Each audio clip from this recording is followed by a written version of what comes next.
If you've been studying success for even the shortest amount of time, you've no doubt already have been exposed to the law of attraction. This idea that what you hold uppermost in your mind and what you connect to and what you fervently wish for and hope for and dream for and, you know, keep in your mind at all times, you attract toward you. Right? No doubt you've heard of it, right? You may have watched the movie The Secret, you may have read the book, you may have kind of come across, you know, various self-development experts talking about the law of attraction, and maybe you've even tried to apply it to yourself. But if you're like a lot of the people I speak to, you may find that the law of attraction doesn't seem to be working for you. Like, you've been holding these ideas about what you most fervently want and hope and dream and wish for in your life, and yet they haven't found their way to you yet. So a lot of people kind of think that the law of attraction doesn't work. But what if it was a case of the law of attraction actually working, but that you're not working the law of attraction fully? So here's what I mean by that. Every single thing in the world, every single thing in the universe has its opposite, right? So if you're going to have the law of attraction really work for you, you must have an awareness and an understanding of the law of rejection. So what is the law of rejection? The law of rejection is simply this.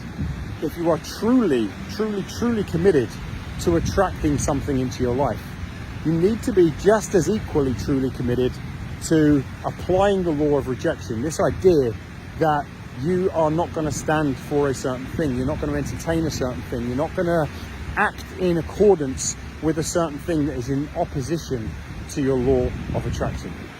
You know, if you're a coach, for example, or a business operator who is desperate to attract what they call high ticket clients, and you're saying, you know, I really want to work with really high-end clients who are willing to pay really high amounts of money, then that's the law of attraction, right? You might put out lots of energy into that field and say, this is what I really want. But equally, you have to lean into the law of rejection, which says that you're no longer going to advertise or market for or entertain or do anything that attracts people who want to pay you less than you really are committed to earning, right? Because as long as you keep the door open to that, you're going to keep the door closed to what you really want, okay? And that might be equally applicable to the kind of partner you want to attract into your life. If there's a certain person or a certain type of person you're serious about attracting, but you keep dating or going on dates or meeting with people or entertaining people who aren't like that, then you're keeping that energy in that space, okay? The law of attraction can only take you so far if you're not engaging the law of rejection.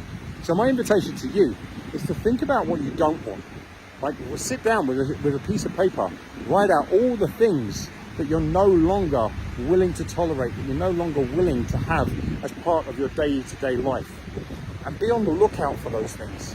And start exercising that no muscle, right? The one that says, no thank you, that's not in keeping with the place that I'm trying to get to. That's not in keeping with the person I'm trying to become. That's not in keeping with what or who or whatever I'm trying to attract. Okay, as soon as you bring the law of rejection into play, you'll start to find that the law of attraction starts to work tenfold. Okay, give it a try. You don't have to believe me, give it a try.